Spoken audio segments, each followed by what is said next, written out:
What's up, everybody? Steve from Sound Shop Blogs here. We got a special guest, Jonathan. Say hello, Jonathan. How's it going, everybody? My name's Jonathan Sato from Washington, D.C. originally. And yeah, pretty much here to talk some lighting today. Hope There you everybody's ready to go. You got two lighting guys. I see you're wearing your 930 club shirt. That's pretty prestigious, right? Was that a big deal when you got that? Oh, of course, especially going to concerts there all the time. And then, to finally go ahead and work there and do a show and be handed the famous 930 shirt when you roll in on tour, it was just such an honor to just sort of move back around and do that. Yeah, totally. We're gonna wait like 1 minute, I think, just to see if we're up. I don't know if we started that intro too early. That's good. It's all good. That's good. I think it says 9 people are on. Oh, Grooney's here. I think that means we can officially start. Of course. Cool. Hi, Grooney. So your hat. Are breakdowns not great anymore? Not a lot of people listen to the good old breakdown and get down with it. So yeah. It's time to make them great again. Whether or not it's in metal or other aspects, I think it's time for people to just really know what's up with it. The last time I was in a pit, I slipped on some vomit and landed right on my face. So I don't know if that's great again. I don't know. Hey, you left with a great memory, didn't you? A great memory and a great concussion. Arno's here. Hi, Arno. Well, we started our intro a little early. But whatever. It's all good. This is lighting. We don't do video. Well, no, I guess now we do. We're gonna get into that in a little bit. That doesn't like. I have a Blue Moon like banner above my computer. So. All right, so we're gonna talk about pretty much. It's gonna be kind of a laid back, just conversation. I'm kind of like Ellen DeGeneres doing an interview. So I want to talk about what got us interested in live production. We'll start with you. What got you interested in live production?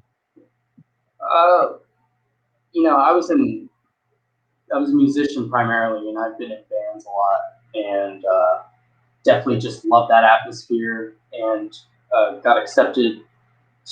thankfully, I got accepted to go into Berklee College of Music, passed all of my stuff. And in the meantime, I was also experimenting with just production in general, mainly audio at first, and then obviously now I'm primarily lighting. But when I first got started, it was just sort of like I had this big thing of music, and I worked so hard and was practicing 8 hours a day to get into Berklee, and it wasn't as fulfilling as it used to be for me anymore because it was a job, and it was every day just like a mechanic feels. This is how I explain this to people. A mechanic typically, the last thing he wants to do when he goes home is work on his own car. And I felt the same way with music. It was just I was so busy working on all of these other things. It wasn't that relief to me anymore. And I told myself I wouldn't do it as a career anymore. And so that's what really got me back into the production thing, saying that, you know what, I can do this as a job and completely be okay with it, and do it for personal things and do it for work. Why not take this to the next level and do it full time? So that's really, really what was the determining factor for me in choosing it as a career, and that's what's really helped me. Plus, I love the environment. It's so much fun to be like behind the scenes and backstage and interact with the talent. And just sort of, there's a little feeling you hold that badge up and go right in. It's just really special. What did you study at Berklee? Like, what instrument? I'm a drummer primarily. I do play drums and piano, but I was going to Berklee to become a studio musician because I felt like that would be a good niche in the market. same thing when I got into production was like, I think I would always want to be an artist. And why not figure out something that I can be a geek and still very physically active, but at the same time be an artist and paint with light, essentially. Yeah. Which is pretty cool. That's funny. I studied music education at William Patterson. I focused on classical percussion. It's everyone I meet somehow ends up being a drummer in this field. and besides Grooney, Grooney's the odd one out. Was there like a specific point in when you decided that this, like, I'm gonna get into live production? Like, was it a concert you went to? I know you mentioned, like, feeling like, the drumming thing wasn't working out career wise, at least in this sense. When you were younger, did you ever go to like a concert and you ever thought like, I this is what I want to do? No, actually, it was the furthest thing from, and just like I feel a lot of people who are out there just don't really think about the fact that, wait a second, there's a lot of work that goes into this, and there are a lot of people that have different roles and different jobs, and just it wasn't really a thought at first. It was something that I sort of fell into, which a lot of people also do, and then they find out later on that, oh wait, there is a guy. It's not all pre-recorded all the time. Sometimes there's a guy back there actually mashing buttons to what's going on. And once I started finding that out, I thought, well, I'm a musician and especially a drummer. I have a good time. So why not create an instrument for myself? In which case, you and I know this, but some people don't know. You can lay out a console to just however you want it to do and be that instrument. Yeah. So that's sort of how I approach it too. Cool. What was your first like real job in lighting or audio? My first real job was at a mega church, and that was just that was based out of Tyson's Corner, Virginia. It's a place called McLean Bible Church. It was so large, with so many campuses, that our last Easter weekend that I worked had roughly 30,000 congregants attend. Wow. Which is absolutely mind-boggling and insane. And so, like, the biggest thing with them is I was a technician. We had about 20 to 30 people on staff that were dedicated to the install and the maintenance of these audio video rigs throughout multiple campuses and throughout our main sanctuary, which sat over 3,000 people. And so really cutting my teeth there, learning everything, that was the really big introduction for me anyway to this is the professional career world of production. And for a lot of people too, it starts with church. You go there and you sort of learn how things go, and then you can take it from there and expand upon it. And that's exactly what I tried to do. So were you employed by the actual church, or did you work for a company that provided techs to the church? Oh no, we were 100%. Everything was done internally. So we did have some people who were certified electricians on staff too, and they would we would do everything from that to hanging our own rigs to designing. This was before streaming on the internet was really possible, or popular rather. Was we actually had to build our own satellite system for broadcasting, and I got to be a part of that, which was means I had to take classes and get certified and uplink and downlink of satellite encoding and decoding. And it was absolutely crazy, and our small team was just sort of a one-stop shop, and we had to be very open-minded first off, and very intelligent in all the fields of it. It wasn't just the the how do we wire things together. It's like, okay, now we need to know video, now we need to know audio, now we need to know broadcasting, now we need to know lighting. And depending on what job we had that week for that, we would just do it and implement it. Wow. Was there someone specific who you thought of like maybe as a mentor? Yeah, definitely. My current mentor is in lighting specifically is a gentleman by the name of Paul Lucinski, and he is a fantastic lighting programmer and designer, and he's taken me under his wing so much as far as doing that and just showing me the ropes. And mentors are very, very important in this field. You know, somebody who's been through the touring throughout their life and, you know, can sort of set you up for success in a lot of ways and really push you. Because I wouldn't have had the opportunity to work with people like, you know, Bobby Brown and Belle Biv DeVoe to Fantasia and stuff like that if it weren't for him connecting me with the right people and saying, hey, look, you know, this kid is got it. He can be of service to you guys. So Nice. Yeah.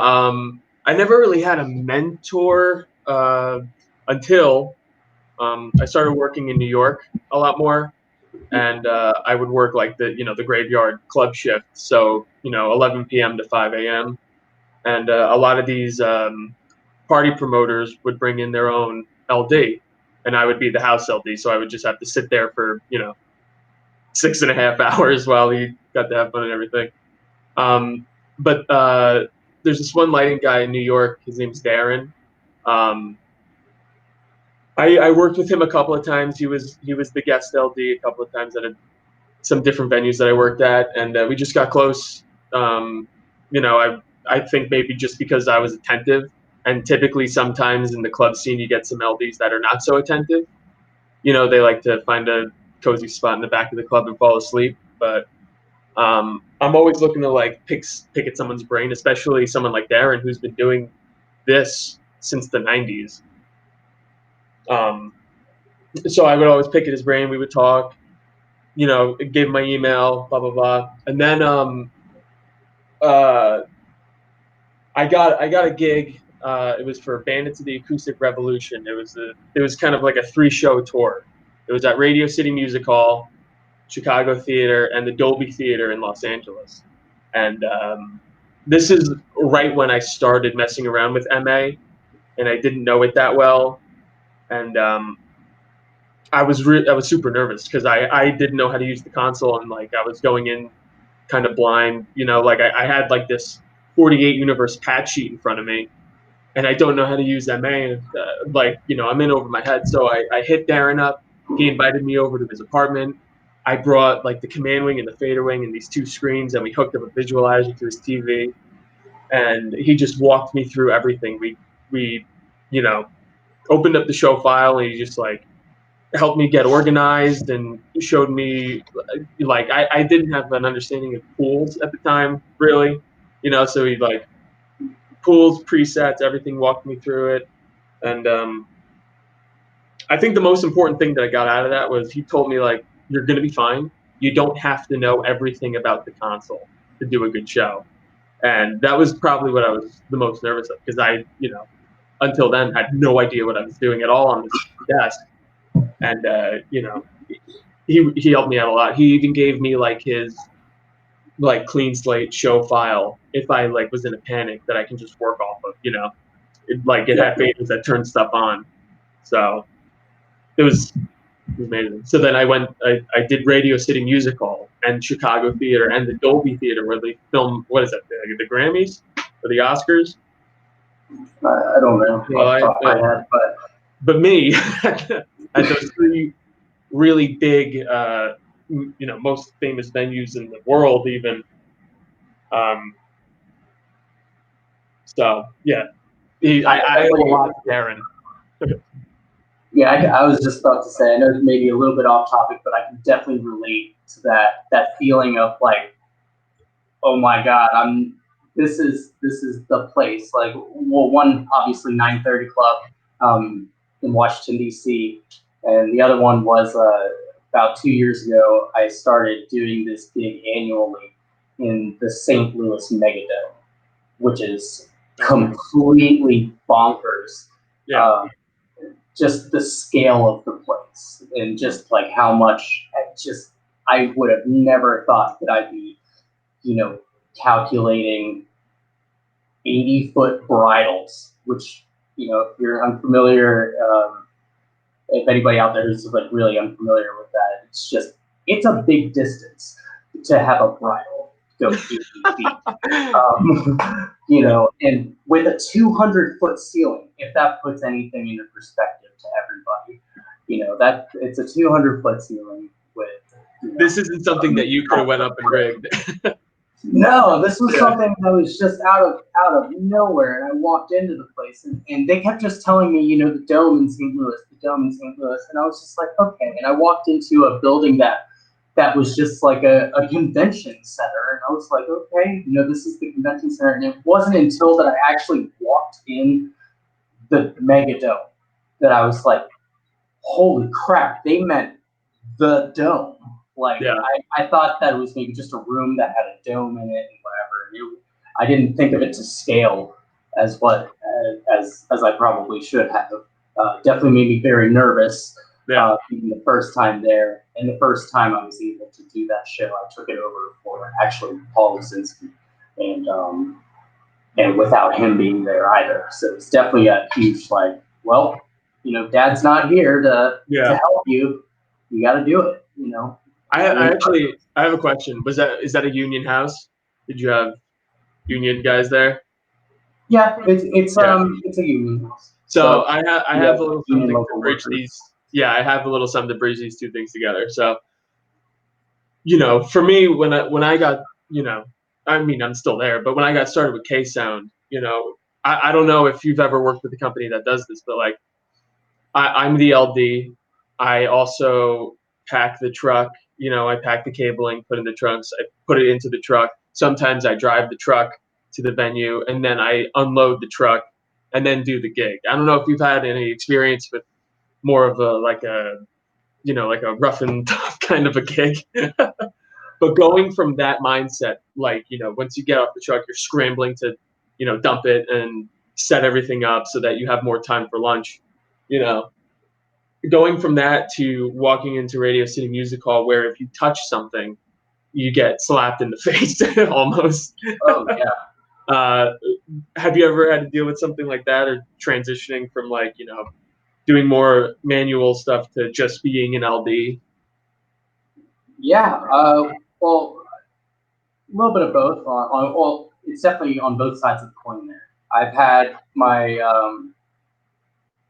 one job that I worked at just recently. I did a lot of conferences, and actually, I see my coworker Jimmy's here watching us too. Shout out to Jimmy and Stephen. Thank you for that comment. I did see that. But yeah, it was just when I got there, I was the LD. You know what I mean? I was the sole person of that property who was responsible for everything. And sometimes I might not have, any help or maybe some help, but it might be people who aren't necessarily lighting.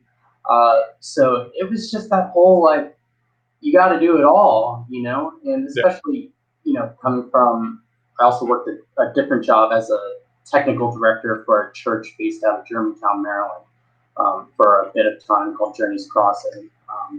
And they were also really awesome in helping me grow as a technician and lighting designer, programmer over time.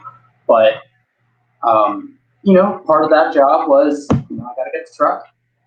I got to go do these things. We have a very small amount of time with volunteers, with, and it's the same sort of deal as, like I just mentioned, my previous job.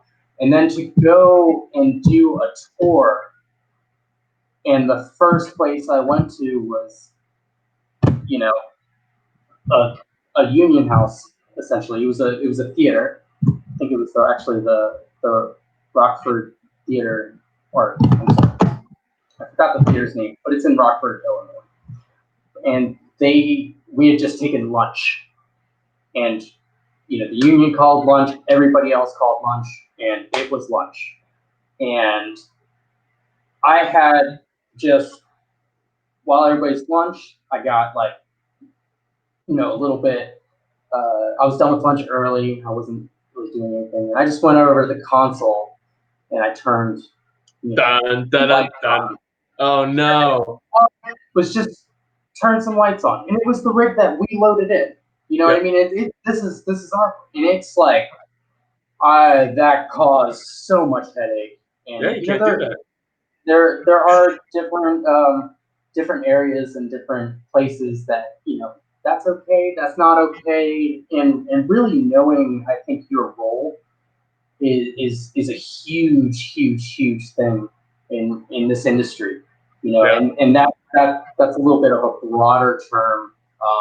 That could be for, what am I today? Am I the electrician, or am I the L2, or am I the programmer, or am I the setup technician, even the in-house crew? You know what I mean? When people come to me, so I've definitely had some good experiences on both sides of the coin. And but the biggest thing that I've learned throughout all of that was that really knowing your role, knowing the rules, and just trying to be a team player all around, regardless of what it is, and don't let that stress really get to you. Yeah, definitely.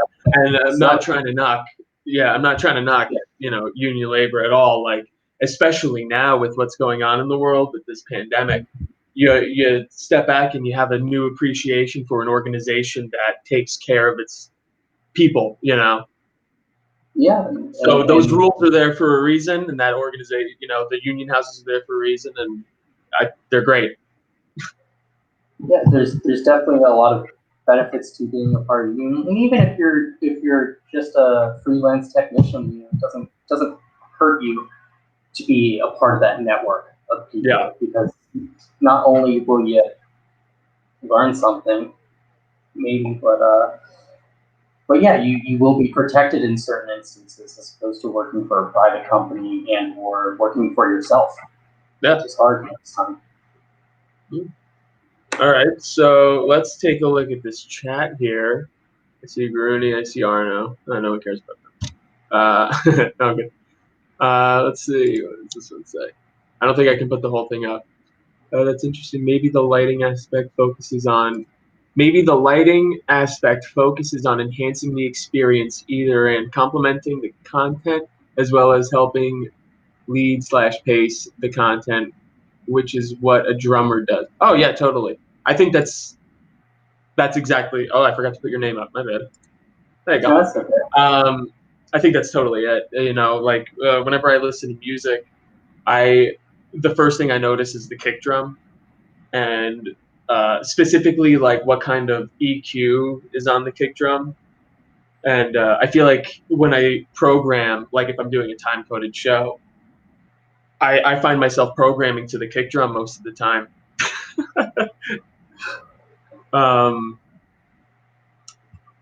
Ted said, "I'm not a white glover." Yeah.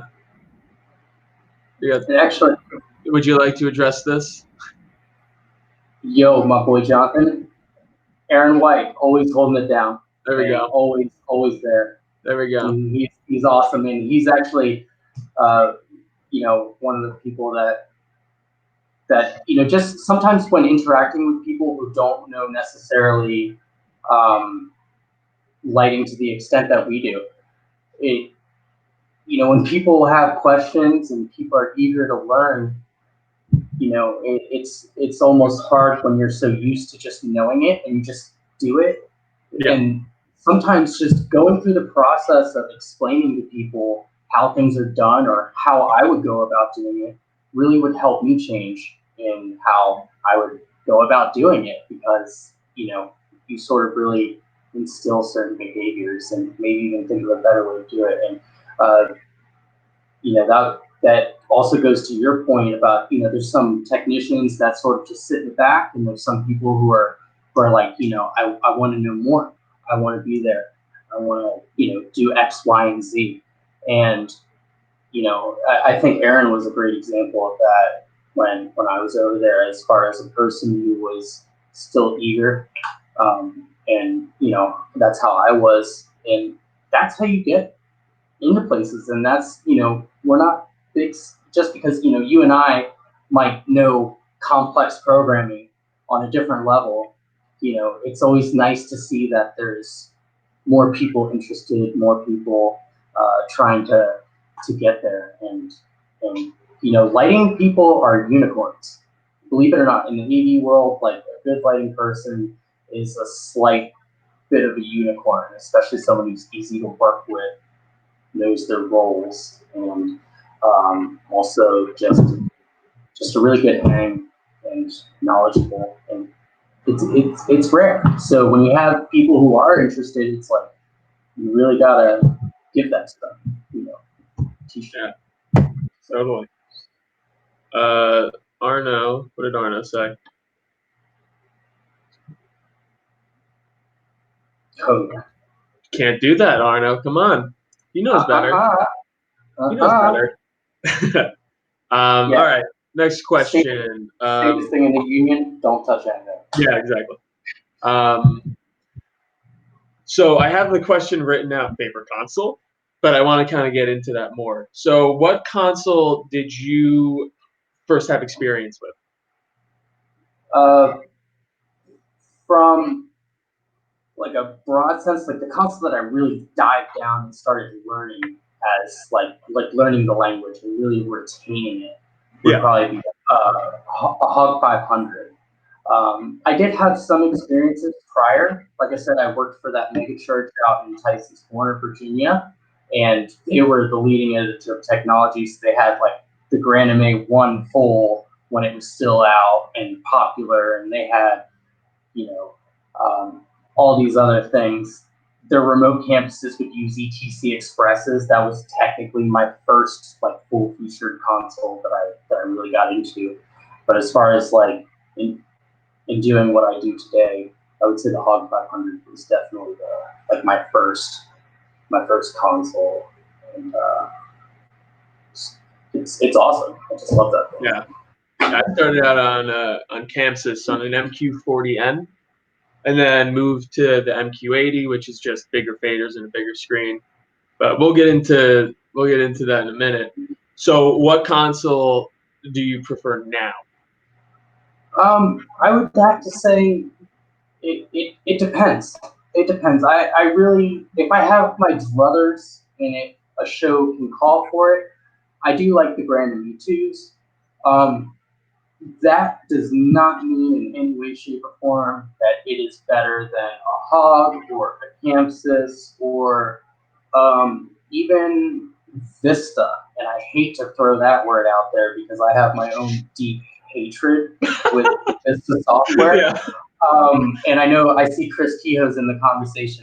He can totally attest to the nightmares that him and I have gone through with that.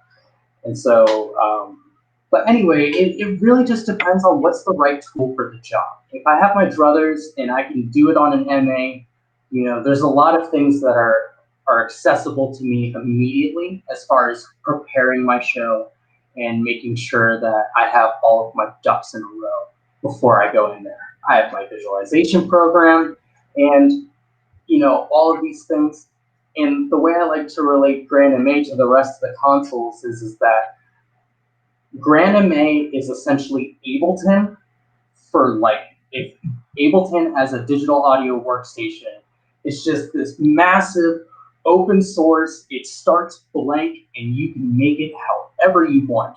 Yeah. And that's what MA2 is. There's a lot of advantages to that, in the sense of you can configure everything the way you want it to. But you can also, if you're new to it, get so lost in it so easily and really not know what you're doing. And that's why, like, if anybody tries to get into the MA series, I definitely recommend they go and check out the Dot 2, which is MA's new, smaller flagship console. And that console is very structured and not as open, but it still does things the way that MA would go about it. So it's that perfect in-between step between knowing nothing of MA to going and graduating essentially to an MA2, like a full MA software. And I hope everyone knows that if you're looking to get into MA, ACT Lighting has just offered all of their online courses for free because of the pandemic. So do that. Take advantage of that, because that gets expensive. Did you download all the online courses already, or did you have you taken them?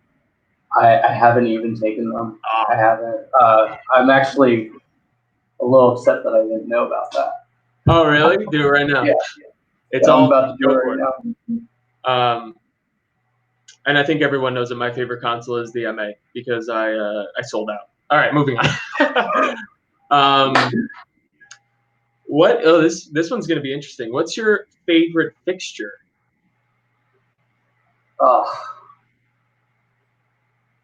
I guess we'll break it down into groups because that's a loaded question. Yeah. What? All right, we'll start basic. What's your favorite just HID fixture? High intensity discharge, old fashioned. Yeah. I mean, my favorite discharge lamp fixture.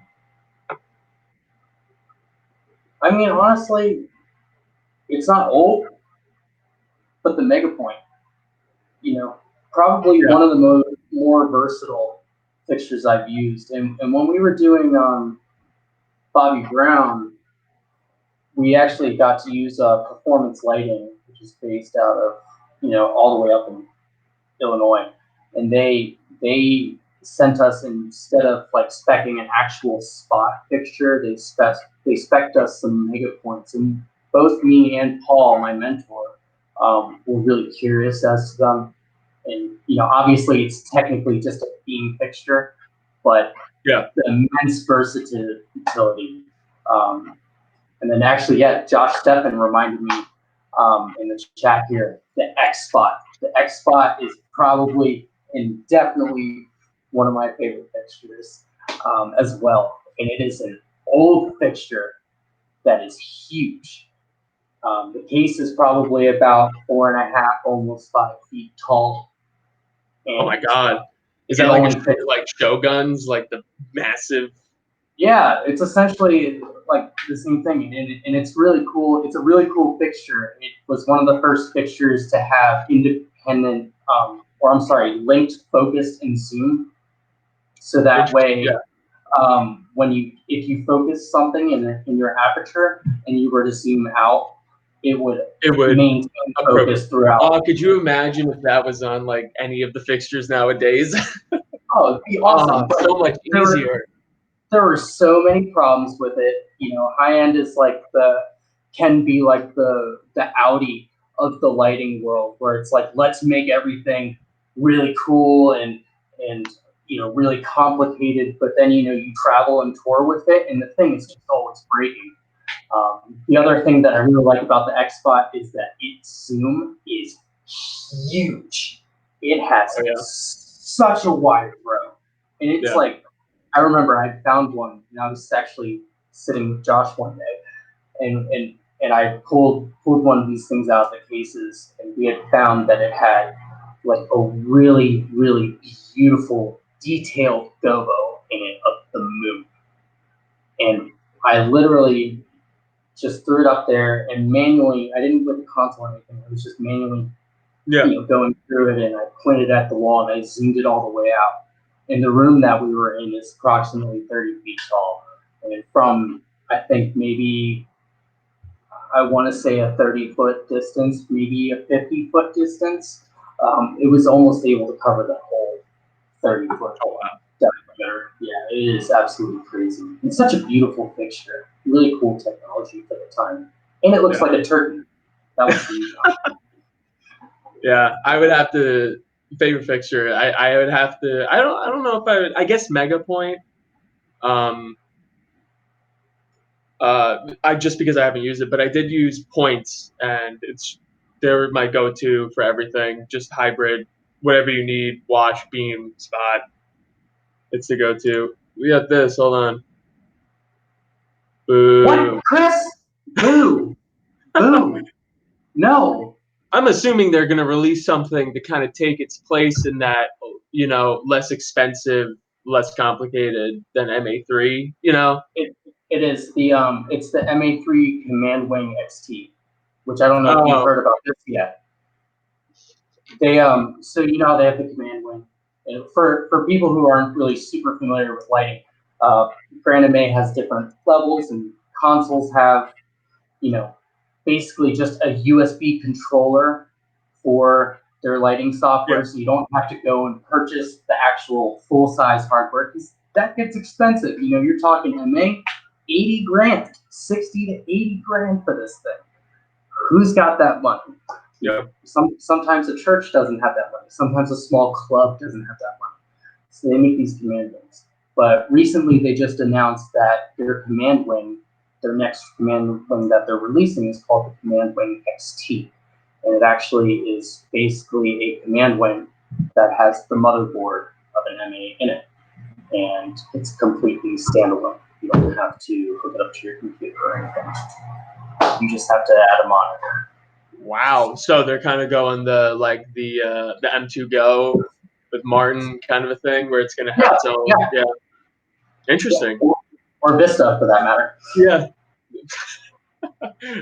All right. So back on with favorite fixture. I'm personally out of the loop with what's new per se. I'm starting to get into like pixel mapping with matrix-based fixtures. I've seen some lighting companies fabricate these mirrors on the backs of their lights so that you can flip them around and then point another light at it and it'll shoot. Yeah.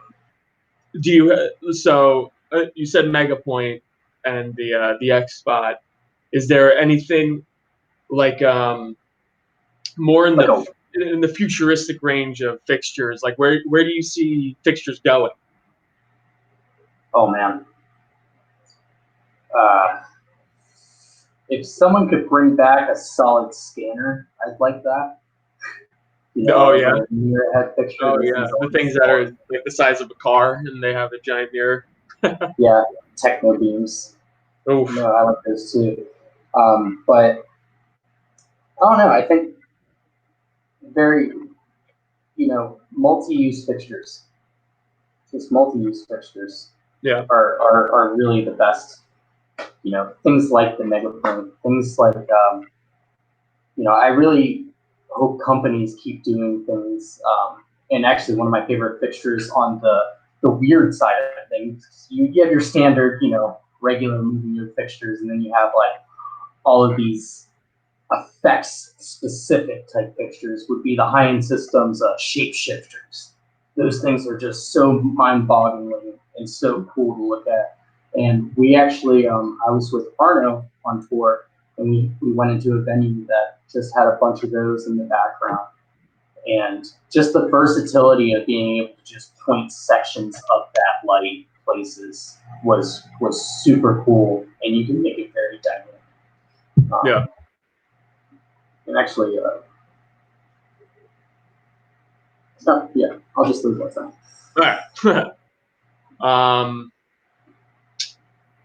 All right.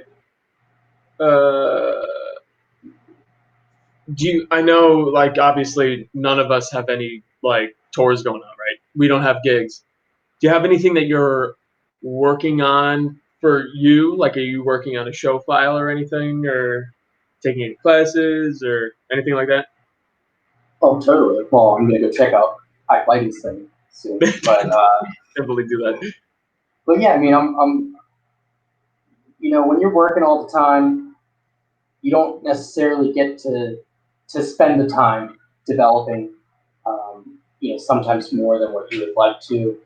You're always running around and stuff like that. So one of the biggest things, and almost a big no-no at our level of things, is to really have like a solid, straight up, I can load this show into any rig show file and really have that.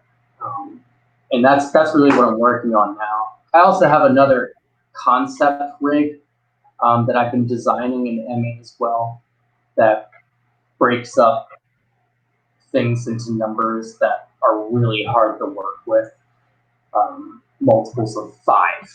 So for people who aren't I hate that. huge lighting nerds like we are, a standard thing for lighting is multiples of 6, multiples of 8. And Yep. with those two things, you do have your breakups of those numbers. With 6, you can have 3 and 3. With 8, you can have 4 and 4, or 2 and 2. And a lot of these are very symmetrical.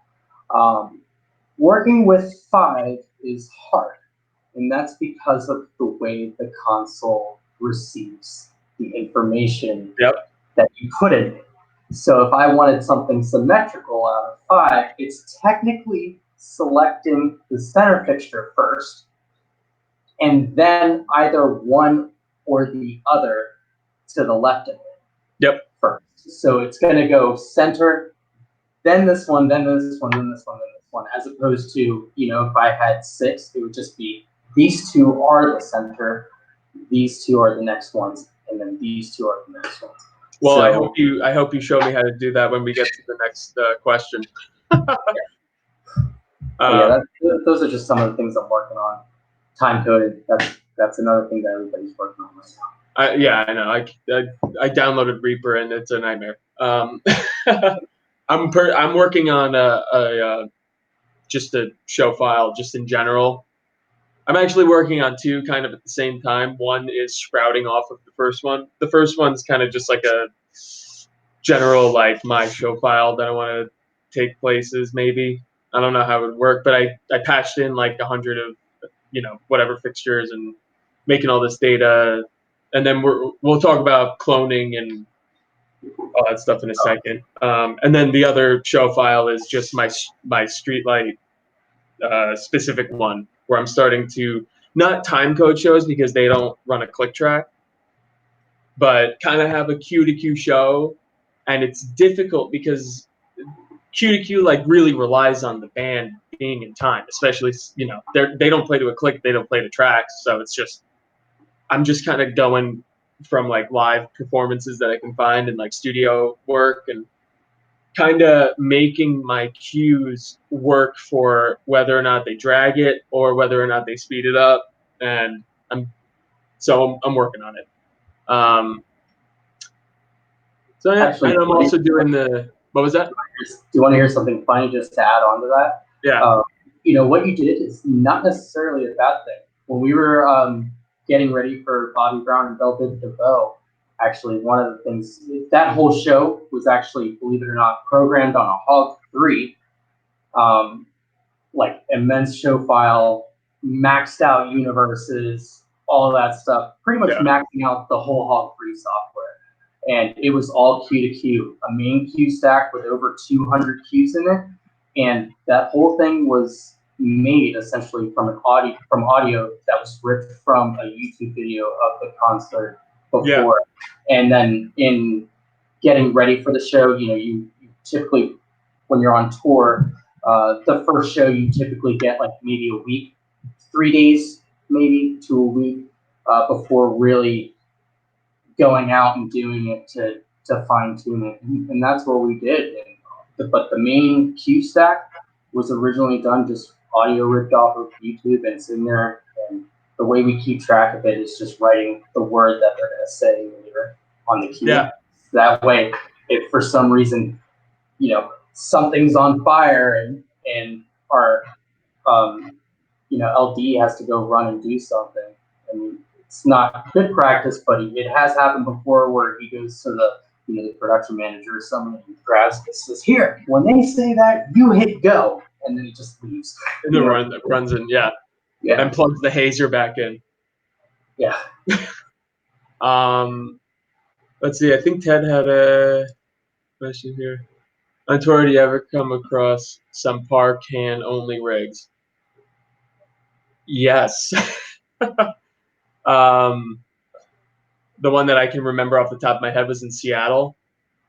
From the height from the stage to the ceiling was it felt like 4 feet, but it was probably something more like 10. It was a very short room, and they just had, upstage, downstage, park hands. So you got to make it work. For me, I mean, Wolf Trap. If anybody's ever done a show or gone on tour, and Wolf Trap is a venue. It's a shed out in Virginia, and they still, and it's a very popular venue too. They still have an all par rig, and even just this last tour that I did with Arno with Half Alive, we did run into, I think, once or twice rigs that had only par cans, but you can still clone things in some way. Yeah. But would you prefer a rig that's par cans, or would you prefer a rig that's like the LED, like par 56 kind of a thing, RGB? It depends. Having colors that can change like that is awesome. Yeah. We actually ran into a rig that still had scrollers, and they were still using color scrolls, which was, something like that. You can't complain because at least you're not stuck with whatever gel you put in. Yeah. So, but if you have your druthers, the LED is cool. That's definitely a little bit easier with certain things, and it's not, you don't burn your hands up all the time, which is nice. So, if I were to choose, like if I just had a standard LED par that's a non-moving head versus a regular par, I prefer the LED.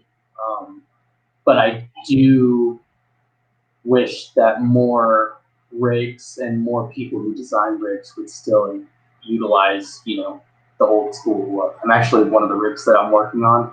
I was working on bit mapping too, just like you were about to do. For people who don't know, bit mapping is essentially you have all your lights laid out in essentially a grid, and you can, let's say, write words with the light.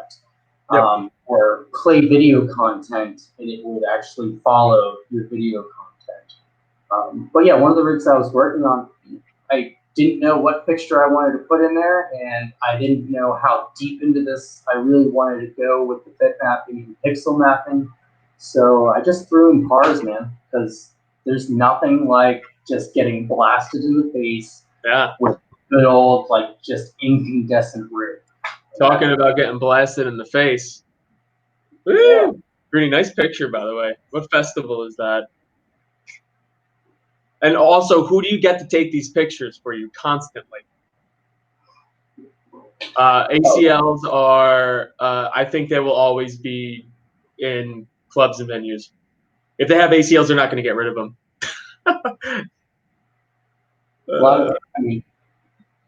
Yeah, I was just about to say, Christy, though, that is true. It's definitely comes down to cost, depending on where you're at, and yeah, a lot of places that have parking space. So it's going to die out very soon. I assure you that. I mean, Philips has already announced they stopped making a lot of the bulbs. I did not know that. No more ACLs. Philips or what am I going to do? That's my whole show. I ride the blinder like I ride the shift in a manual car. Okay, I need my ACLs. All right. Grooney, that was Neon Lights in SG. South Georgia. I don't know what SG is. South Guinea? Nope. I want to talk about programming methodology. I kind of want to know, like, what you're thinking when you walk up to a rig and then you have to make a show. Like, what's like step by step? Like, what's the first? How do you prioritize it? Oh, Singapore. Thanks, Greg. In Singapore. Sorry. Your first objective. I mean, I guess really knowing your first objective as, a a lighting programmer or a lighting designer or anything of that is there's a term that's been told to me. It's a little bit weird, but light the money. You know what I mean? Your first job is to make sure that people can be seen. First and foremost, you can make the most badass, pretty thing in the world. If nobody can see this talent on stage, which is why they're there, unless it was something that was talked about and for a creative effect, your first order of business is to make sure that people are lit. And I really try to make that a priority in programming. Again, unless it's been from an artistical standpoint. Or I'm sorry, from like an artist standpoint. Yeah, because I was gonna say I once put my front lighting on Thomas Konoki, the lead singer of Streetlight Manifesto. I put it up 5%, and he was like, "Nope." Yeah. But yeah. I get what you're saying. The next thing I guess would be, not necessarily just light the money, but your job is to, it's different with stage lighting and conference lighting, but if we're talking about stage lighting, is where are things going, how are things moving, and that's really our job visually to go down and do that, and to make sure that all the lights aren't doing this when it's like a really sad, solemn song. You know what I mean? And there's uses of color to create feel. And if you can avoid it, if you do have like a massive rig with everything, not everything always has to be on. Exactly. Which is a huge thing. It's just like a musician when they're playing notes. Sometimes the most important notes that are played are the ones that aren't played. There's definitely a need for space and for things to breathe.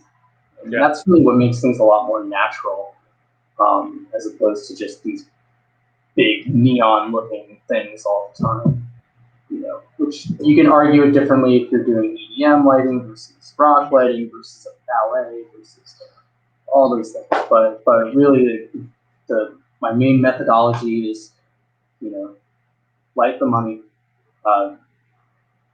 make sure that my playback is not going to trip me up if I'm running the show live. So how familiar I am with how I lay things out. Yeah. And then also, time. Make sure that you keep things simple enough, so you're not wasting it. Those two, like my main methodologies, and also to make sure it's reflecting what you're trying to do. Yeah. You don't want to be doing this big EDM festival thing for a country artist, or a flute player. Well, now I feel called out. How do I want? Do you find yourself recording straight to playbacks, or do you record to presets? Presets. You do presets? Depending on what it's for. Something as simple as like turning a light on at full. I won't make a preset for that to then go do that because I know full is just going to be full. Yeah.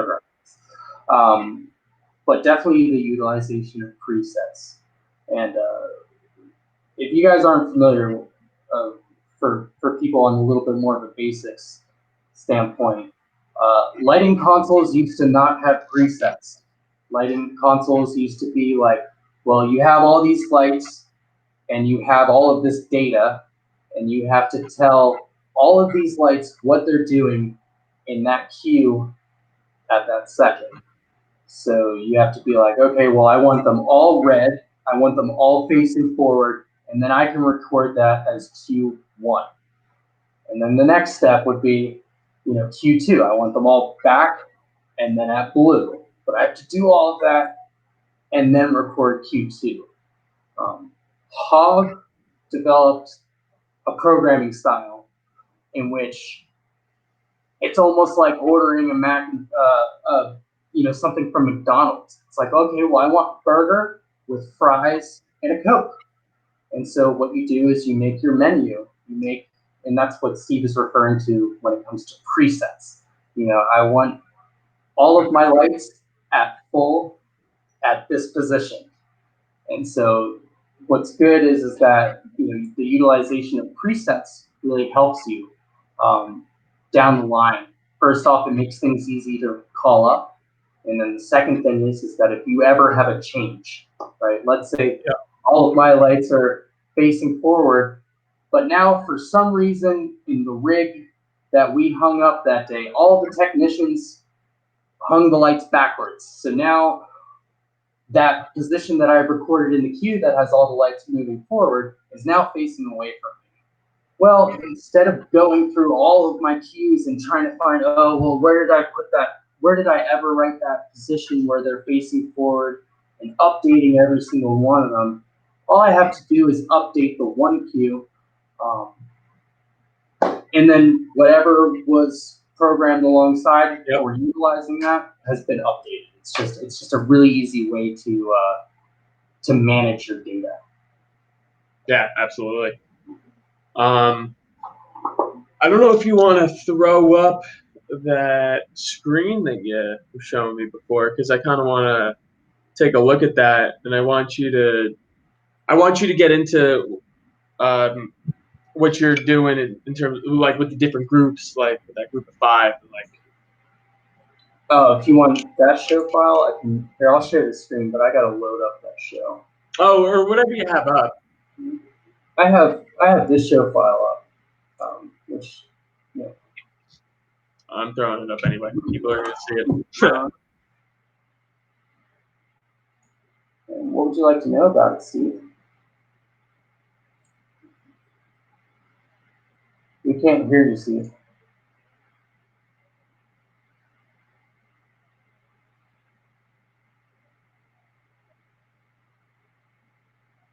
Bring yourself into the window, Steve, so we can still talk. I still can't hear you over there. There you are. Yeah. It's okay. I can full screen this so people can see a little bit better. We'll make this work.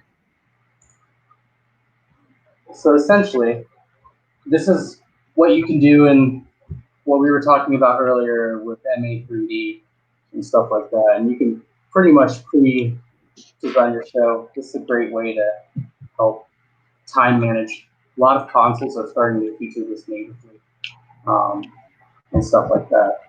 But, important thing is design, always designing things and keeping different things in track. But is there anything specifically that you wanted to know about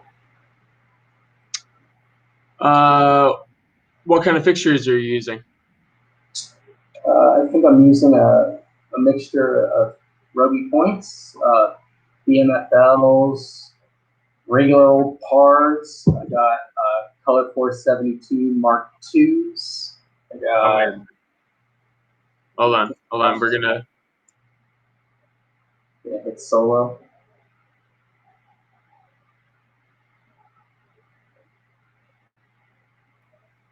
How about Oh, yeah, there you go. You got that now. How's that? That works. We can hear you, Steve. Cool. So, I got a bunch of random stuff in here.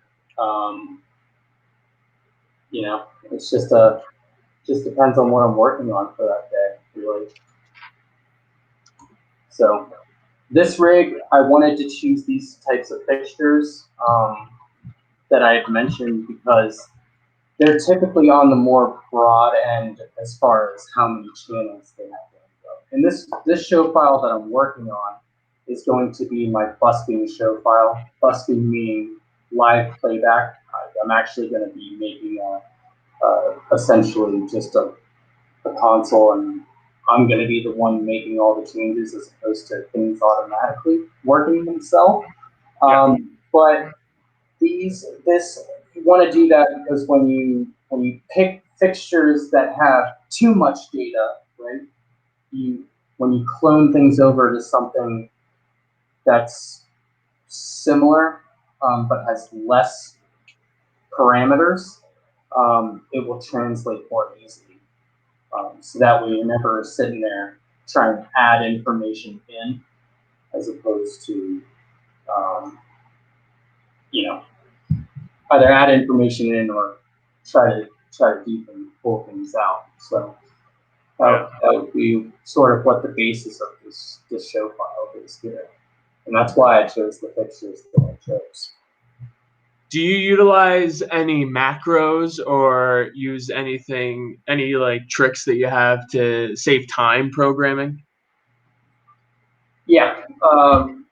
One major thing, I have two answers for that, Steve. One would be a console specific thing, and the other one would be just sort of on a personal side. So, from the personal standpoint, you know, the biggest thing would be to keep things simple.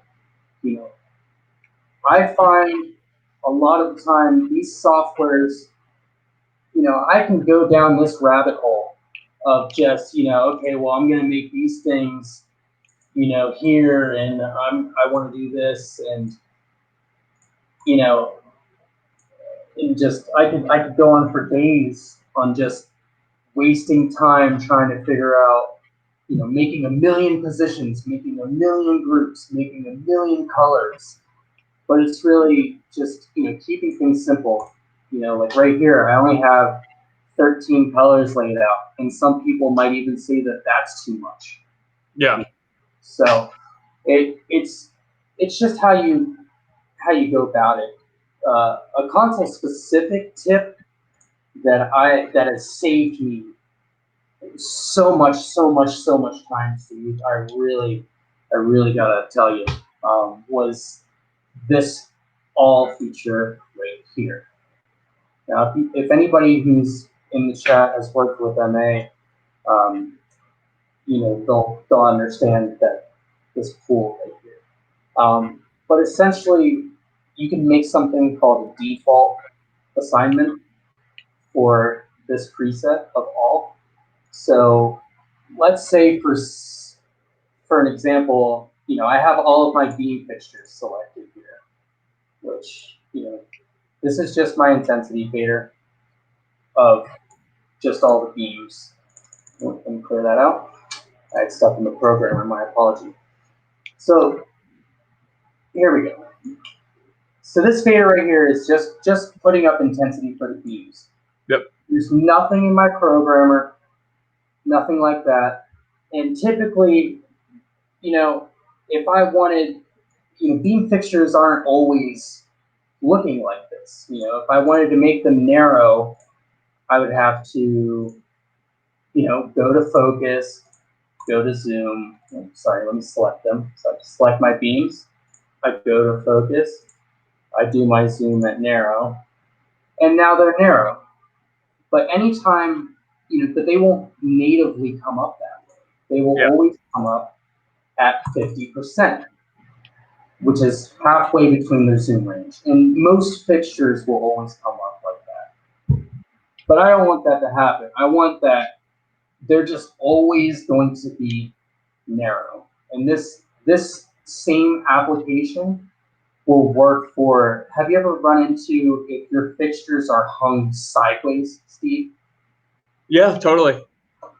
And that probably drives you nuts because you every time you make a position and you clear out your programmer, they go back sideways, and you got to still Exactly. turn them 90 degrees every single time. So there's a really cool hidden feature in MA called a default preset. And the way you would go about it is you would take all your beams, right? You would put their zoom to narrow, and then I'm going to store this to all. Now, in all preset, you know, typically you have just positions, just, you know, just like I showed you guys earlier. This color, there's only colors in here. Positions, there's only positions, yada, yada, yada. All preset takes any parameters, so color, position, group, any of that. And so what I do is I store that to there. And now I have this all preset. Now nothing happens until you assign. You go right here, which should be next to a line. Assign all, please. And it'll ask you, what kind of assignment do you want to give it? I'm going to tell it default. Now, if I were to call that up and then clear my programmer, you can see the lights still stay with a zoom position of narrow. And that's because that's now going to be from here on out, since I called that default position, or that default preset rather, from here on out, they will always stay that way. And it doesn't affect anything in the programmer. My programmer is 100% clear right now. And you can see we did not touch this fader here at all. And all that was in here was intensity. There's no zoom, no anything like that. And they're just naturally coming up with their beams at narrow. So now when I feature program things, I don't have to tell them to get a narrow. Or like we were saying with the fixtures hung sideways, I don't have to tell them to go forward every time before starting something. So that saves me a huge amount of time. Yeah, that just keep things simple. Keep things so simple.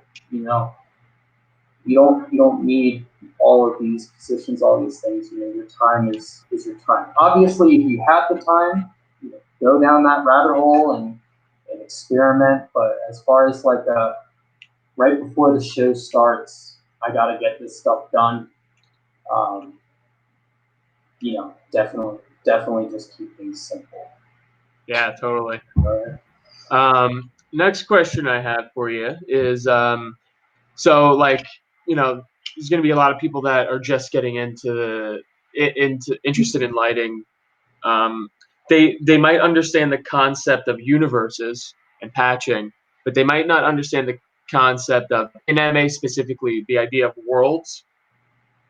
Okay. So if you could just kind of go over what worlds are and maybe how you use them in your programming, that'd be sick. Let me go over and do this in here. Worlds are very easy. Worlds are just a filter as to what you can access. So if I have this right here, so this is a layout view of all of the fixtures in my rig. And you can see that I can, you know, select all of them, and you know, I can just I have access to everything about them, you know, and I go to my sorry, that's not that screen. You know, and if I go to my groups here, I can still select everything here, and any of that information is going to get stored in the program. Worlds would just be essentially an access filter. So let me get this down. Now, if I were to just make a world of spots, you can see the whole rig disappeared. Now I only have spots. If I were to even go into my group section, you can see everything that's not a spot has red on it. And I cannot click or access any of it.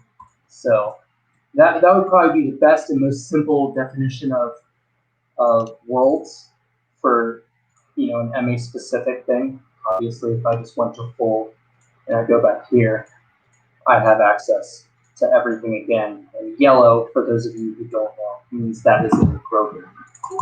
But yeah, basically it's just a filter as far as what you can access easily. And how would you use that filter to help you program? You know, first off, it simplifies my layout view. You know, when I have a front view of everything here, sometimes it's hard to be like, you know, they're all squares. Which one's what? You know, I just be like, oh, well, these are all of my spots. It's really helpful when it comes down to like building positions, and I just use it when I just want to work only in that world, essentially, pun intended. But you know, I just that realm of things. You can assign worlds to if you're using multi-user instances, you can assign worlds to specific users, so that way they don't have access to it. So like, let's say if Steve and I were working on a project and he had access to these and I had access to the whole thing. I mean, I can make it so that way Steve would literally only have access to my floor fixtures. Yeah. And I would do that by making a world of it. So. Can you use worlds to affect output as like an output filter?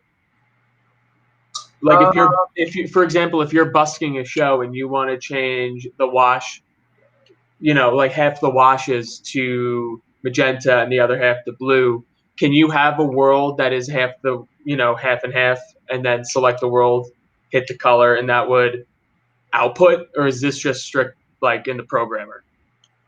I believe it literally is console wide. So if I click, like I said, it's a filter. So if I click spots, this is literally console wide only what I'm going to be able to access. So it's not just limited. I have not experimented with it from a live perspective, only from a program perspective. Got it. Yeah, I haven't experimented with it at all, so it's better than me. Yeah. Did you have anything else that was kind of neat about this show file that you wanted to share? Nothing on this one in particular just yet. I'm still just in the basis of really working on it. So nothing really just yet. And also, it depends. We could go down into the realm of we're gonna programming and stuff like that. But we're gonna spread this video series over the entirety of the coronavirus. So. Oh, perfect. Then don't share everything just yet.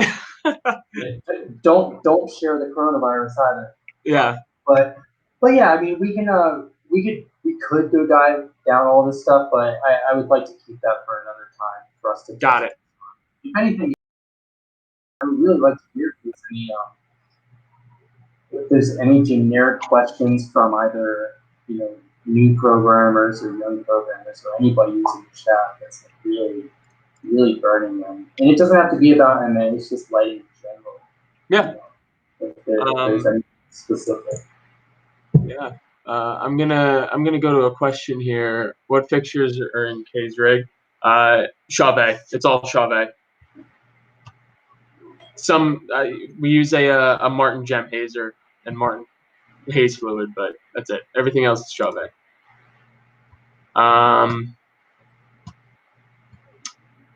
Alrighty. So you didn't have anything else in the show file, right? No, nothing specific just yet until we go down the rabbit hole. Got it. Yeah. Cool. All right. Kind of to shift gears. I see more and more video guys kind of either becoming lighting guys or not going on tour anymore. I see a lot more LGs teaching themselves how to trigger video content from their console and getting Resolume and all that stuff. I want to ask, where do you see the future of the career going? Do you see video guys and lighting guys kind of morphing into one position? Do you see them staying separate? What do you think? It depends on the atmosphere. It also depends on the rig as far as in that specific question. They are merging. At the end of the day, they're both visuals. If you're talking from a playback perspective, I still think that video guys are going to be video guys, but their focus is going to be on projectors or probably not anymore. Everything's all going video wall. LED screen. Yep. So that, and also camera work, and there's huge things about that. That also goes into making sure that people are lit on stage on our side. I think it's something that we're still going to be working hand in hand. Maybe our roles during the live show will change slightly. There might not be a VJ there anymore to do things with us. But in the future, it might merge, might not. we might get the full control of all the cool visuals and relinquish that. Yeah. Yeah. Do you have any experience connecting something like a program like Resolume to MA? Not necessarily Resolume, but yeah, a similar Archaeos media Oh server yeah. doing DMX control. You can. I mean, I've done it on a Hog 500, so which if you think about it, which is really cool. You know, as long as it's got a DMX in, it's networkable, and you can do it. Yeah. It's really cool. Alrighty. All right. I guess we'll have the fight. All right. I said, I think it was on the last stream or 2 streams ago, the only thing Hog is good for is theater. I want you to tell me why I'm wrong.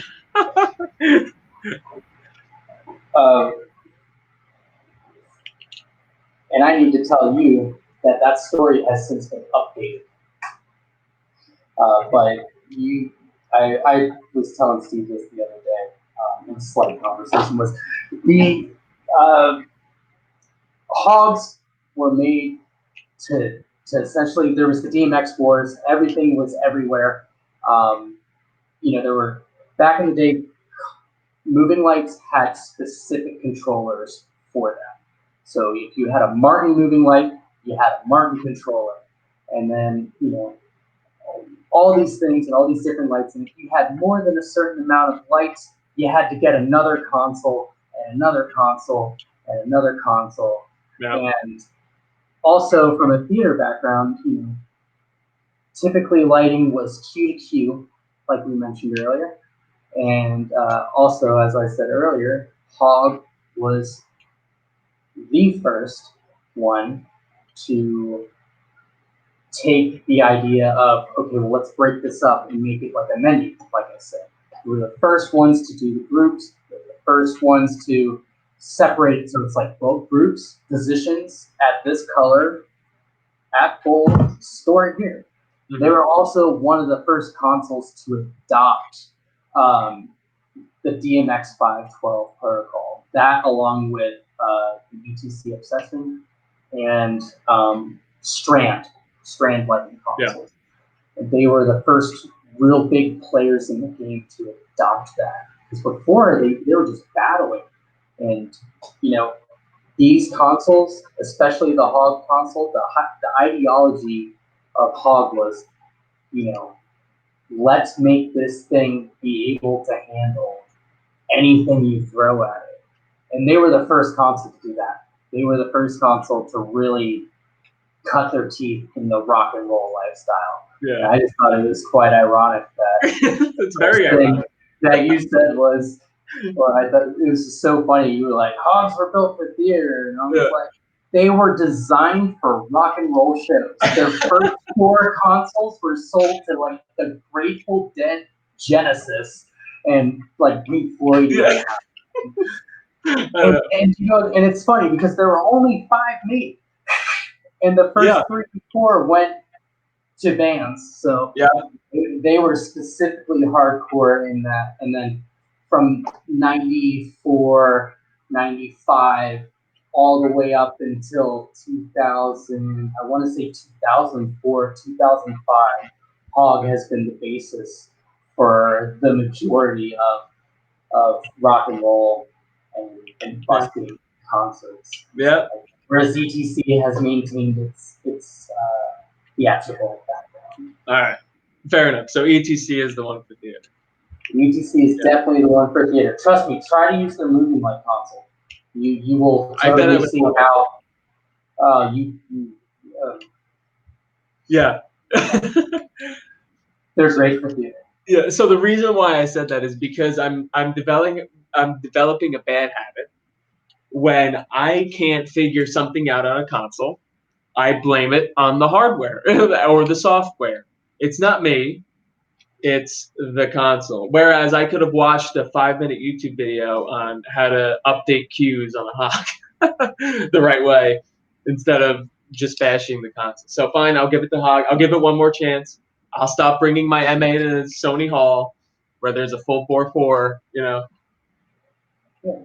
I mean, I think a lot of it has to do with what we talked about earlier, which is just console familiarity. Your favorite console is typically the one that you're most familiar with, and the right tool for the job. They could all. A lot of them are getting so complex now that they can all do almost the same thing. It's just a matter of how you want to go about it. There are actually. Did you see Chris's question there? Chris Kehoe's question. Right. This one? Yes. Yeah. How do you see the pandemic changing the corporate meeting world going forward?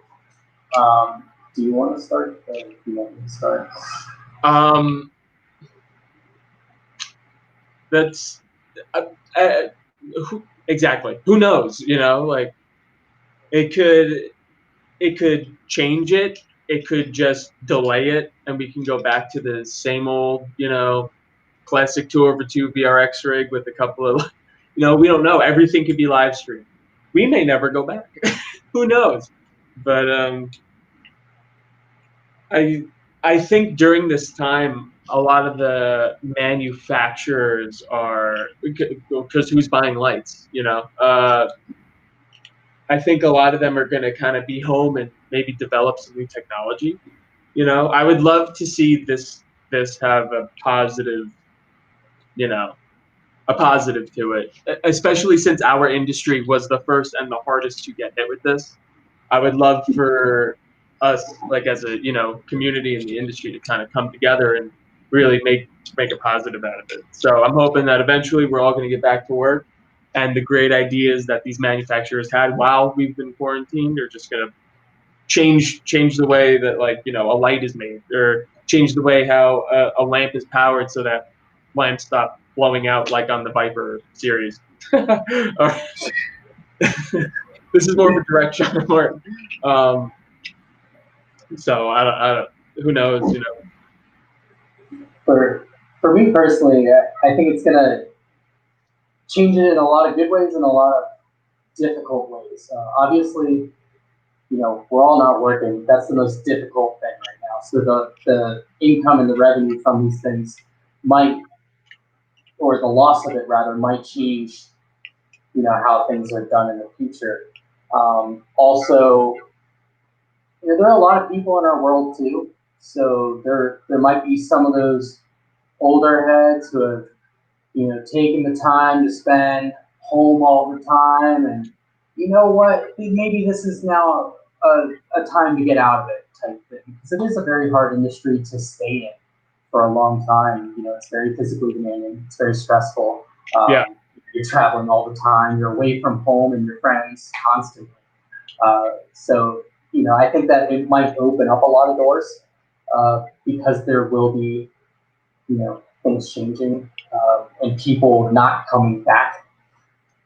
On the flip side of things, it's gonna really make the competition, between guys like me and Steve, really hard, because now it's like all these people have all of this time to perfect the things that they never got to learn before. Something like time code, right? Yeah. And that could make or break whether you get that gig, was whether or not you could time code. And I felt like it was sort of split in the industry from a lot of the people who I've talked to, as far as like who knew it, who didn't, who preferred it, who didn't. And now that things are running on more of like a regularly scheduled, times of show and stuff like that, time coding is definitely huge in space. And there's just certain things that you can't replicate from a buskeeper standpoint in that. So I think it's going to level the playing field in a lot of ways. I think it's also going to hurt us and make things a little bit more competitive. And also, there's people who don't know how to do lighting and stuff like that, and they might just get into it. And that's another person. Not saying that it's always a rivalry between all of us. Though I need the gig, no, he gets the gig, and all that stuff. But definitely, when you are searching, when you're not established, it will maybe make things a little bit hard. Robin has a really good question. Oh, I'll throw Robbins up in 1 second. What are your thoughts on ArtNet? Winning, winning, winning, winning. Oh, you're a big ArtNet fan, huh? Heck yeah, ArtNet or SDCN, they're both. Yeah, I was gonna say I kind of like streaming ACN. Just for me, it's a little more reliable. That's it. Yeah, it is. It is the more reliable protocol, and that is due to it can carry more. It can.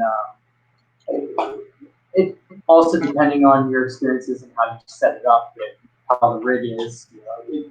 But anyways, just lighting over Ethernet as opposed to the old school hard cable.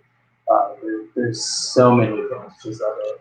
I like the fact that I can have multiple consoles without running. I could have multiple consoles and them talk to each other. I could also send, you know, 20 some odd, even 60 to over 100 universes down one path cable. Yep. And I think it's the way everything's going. It's a lot cheaper to run one, either fiber optic cable or one Ethernet cable to front of house than say you have a rig with 3 universes. That's 315-foot DMX cables that you have to get. It's just more economic. I think it's great. It's heavy. That seems on weight. You know what I mean?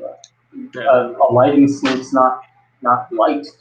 You have over three, like you said, over 300 feet run. So, and also it makes like tying into venues a lot easier too.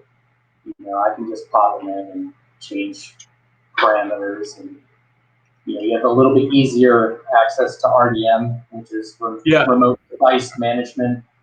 For some people who don't know, but yeah. Have you ever tried running a whole rig on wireless DMX? Would you recommend it? It depends on the rig. I have, if it's like at a park on one of those like town-owned fold-up stages, and it's a Beach Boys cover band, and you just have a couple of LED pars up there. Sure, I'll go wireless, but you got to be careful if it's if you're in a high Wi-Fi area, you might have problems because all wireless DMX is in the 2.4 range. So I've never had any issues with it. I've used the Chauvet branded wireless the D-Fi. I've used Show Babies, and I've used the ones that are on eBay from China that have like the little glowing end. So I wouldn't recommend it on a big rig. I used to hate wireless DMX. I used to hate it, would not touch it, would not go near it. It is just the most unreliable thing on the face of the earth since sliced bread. And I just don't want anything to do with it. I did have one unit that completely changed my perspective on it, and it just shows and proves how well that technology and how far it's come. I got the privilege of working at a facility that I think we got 8 Lumen radio wireless DMX units. And I mean, they accept ArtNet, they accept just hardline DMX, they accept SACN, all of these things. 1,000 meters line of sight connectivity.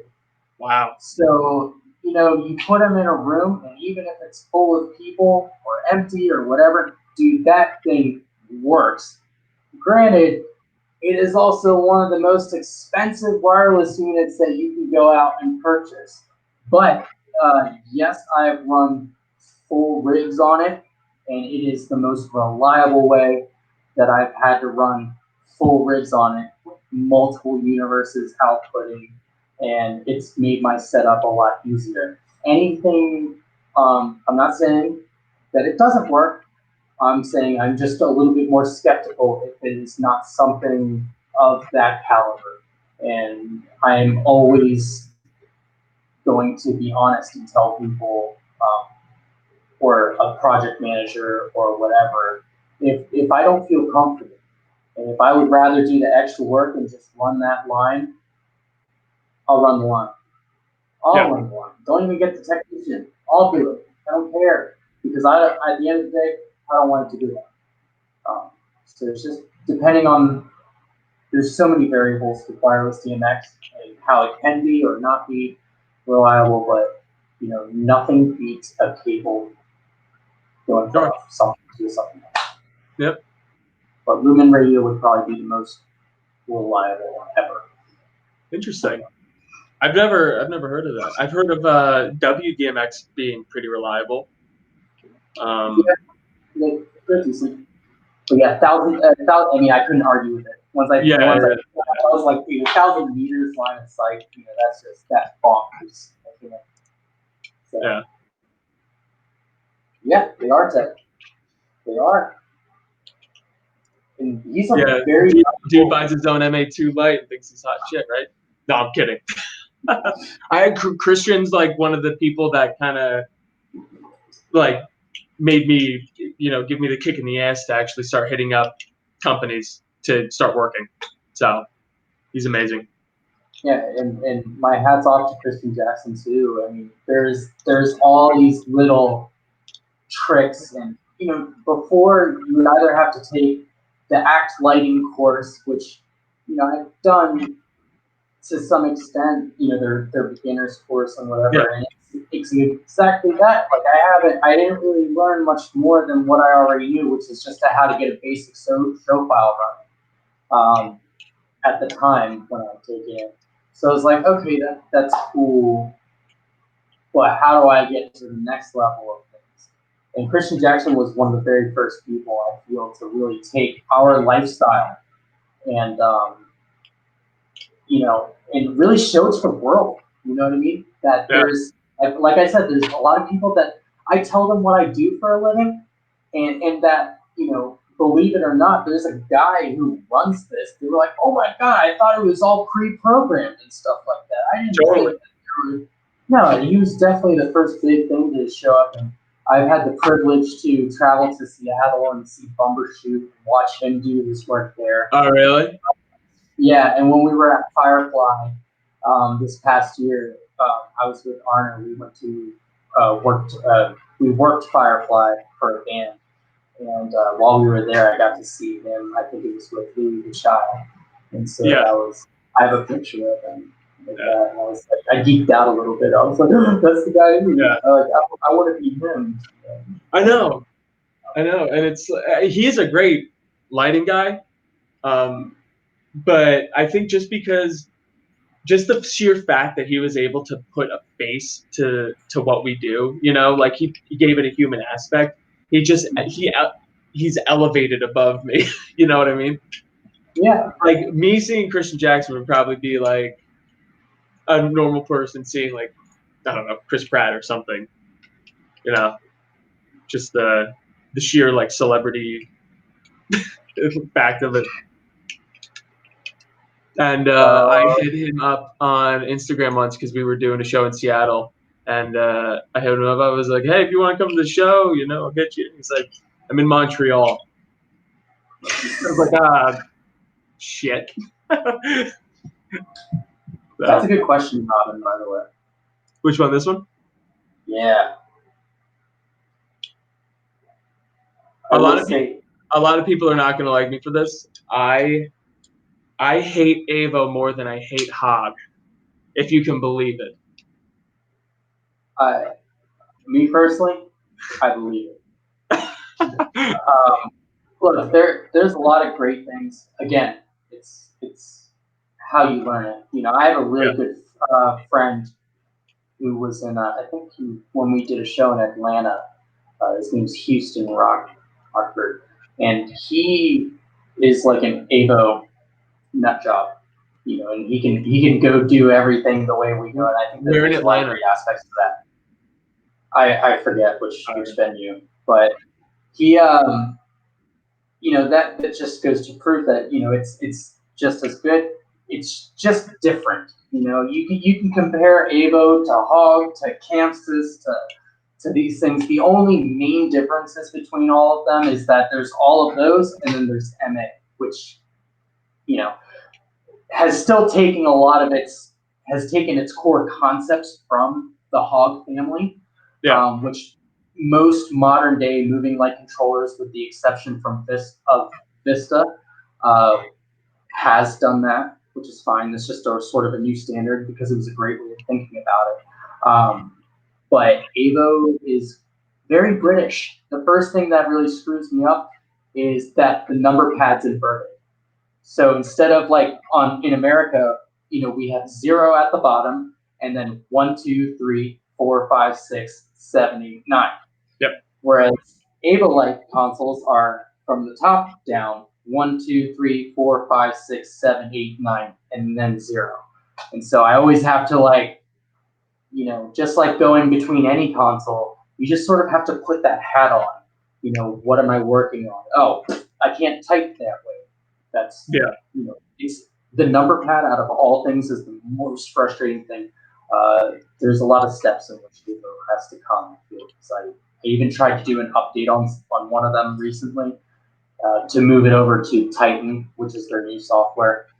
And aside from upgrading the hardware components, I literally had to start inputting things into BIOS and all of that stuff. And I was just like, whoa, whoa, whoa, whoa, whoa, whoa, whoa. Why can't I just download it and just just make it easy, man? So there's a lot of but there's a lot of advantages of it. That is also a really good busking console that literally just that's what it was born and bred to do, was rock shows. And my mentor actually owns a Diamond, I think it's a Diamond 3 or a Diamond 2, which is just this huge wooden massive thing. It has over 100 faders, but it is a moving light console. It is a moving light console, and it takes 7 floppy disks for one show file. That's a good right there. Yeah, I got a lot of floppy disks too, but I use Fox. So. My the first concert I ever went to that I actually noticed the lighting. It was All Time Low, and their LD's Jeff Maker, and he is a very heart throbbing Avo supporter. And if I could make a show look as good as he does on an Avo, it'd be my favorite console. The only experience I have with it was a show in Denver, and I learned 2 lessons on this show. What happened was, in the middle of the show, the computer that I was using to run, with my command wing and my fader wing, the computer just shut off. It just stopped working. Yeah, why not? And I couldn't get it to turn back on. So I needed to give the lines back to the house LD, and he had an Avo setup, and it was on a computer. I'm not exactly sure what the actual board was, but it was a PC based, if they even have one. They do. It's a Titan command wing, I think. And I don't know if it's just the way that this guy programmed his house file or if it's Avo, but I looked at it and I couldn't find anything. Nothing on it made sense to me. If you look at the command wing, you can see setup, patch and fix your schedule. I don't know if it was just because I was panicking because the blinders were on for a song and a half, or if it's just something that you really have to sit down with, take your time with, and what I'm saying is it's not a show that you can it's not a console that you can just walk up to and be like, bam, bam, bam, bam, bam, bam, bam. Oh, the dimmers are on. Does that make any sense? Yeah. I mean, that totally makes sense. I mean, there's again, it's just a different tool for the job, and the more it's quite funny that the more I get into, there you go, Arna. The more I get into lighting, especially from a more complex programming perspective, the more I realize that it's less about lighting and more about the management of data. So, to each their own. They're all different languages. It's the difference between French and Spanish and English. It just depends on if you're multilingual or not. You know, Exactly. But at the end of the day, data's coming out, it's hitting a light. And now, whatever rules that you have to work in within that realm are just completely different. But yeah, Ava's a good company. I was before I thought about maybe going into investing my money into GrandMA, I think Ava was probably the next console I was thinking about investing into because of just the cost and the bang for their buck, and even their small, tiny Ava Lights Quartz console. Yeah. Just really, really, really travel friendly and like tiny and light and everything like that. You know, you get the full capabilities of their big boy right out the gate, and that I think is really important as far as like, you know, the advantages and disadvantages to X, Y, or Z. It's just, you know, what does it for you? So yeah, I wish Chamsys kind of got on the board with that, because like their mini wing is kind of unusable because it doesn't have the, you know, the knobs or anything. The PC wing it has, you know, 2 universes out. It has all, you know, you have Magic Q, which is a software. It's just a little too big. It's just a little too big. yeah. So. But on the flip side of that, right, with Chamsys, you know, they have been probably the biggest contributors to people who are just learning. You know, they have a free visualizer. They have a free One Universe. You get free right out the gate, or up to a certain amount. I don't remember what it is, but I know that it's One Universe. Like, One Universe just for free. Like if you have, you can have any remote open source ArtNet or USB to DMX converter, and right out the gate, you know, you can run a show. And I think that that's a huge advantage for, you know, as far as the cost point for a place like a church or a place like a small club, or even if you just wanted to do like an art project that did some sort of lighting sequencing or anything like that. You know, there's a budget everywhere. There's everything everywhere. But Chamsys is definitely a really good tool for a knowledge base. Yeah. Hug's a little bit better because it's sort of the standard for everything, but Chamsys definitely. Chamsys is like, it's the underdog. I got to spec out. I demoed the MQ500. That is a diesel console. Mm-hmm. I mean, it's like it's 200 universes right out. No need for external processing or something like that, right? Is it 200? I think it's an extreme number like that without any external processing. Maybe it's intense. Or 60. Is it really more than like 64 out? I think so. Yeah. Yeah, man. More props to them. But how reliable is it when you start adding 200 universes without external processing? And the touch screens are just like, they're glossy touch screens, but they're HD. You know, they're higher def than the MA, and I don't know. It was cool. And we're gonna start wrapping it up here just because I looked at the time. Oh shit! Yeah. I think we're at 103 minutes. Let me see. We got a question. Have you guys used time code with Pioneer Show Control? How's it done? I've dropped the gear off at a place where someone was doing that, but I've never done it myself. Christian Jackson would be the person, unless Jonathan knows how. Not specifically. I haven't used Pioneer Show Control before. Yeah. I've used something similar, but at the same time, configurations and all that type of stuff is going to be software specific. But you know, at the end of the day, if you get the grasp and the open concept of, you know, I have timing signal coming in, and we need to enable that in our console somehow. And make sure that it follows everything after that initial setup should just follow it. And I'm sorry if that didn't really go into detail as much detail as you wanted to about that. But yeah, no, that is not something that I have personally had experience with. I also don't work a crap ton of like EDM festivals or place. Not that I don't, as much as I haven't necessarily have had the opportunity where those two pieces of gear are what I need to do the job that I need to do. That doesn't mean I shouldn't know it. That means that I just need to learn. Yeah. So the real answer is to tell whoever you're working for to suck it up and just get an operator.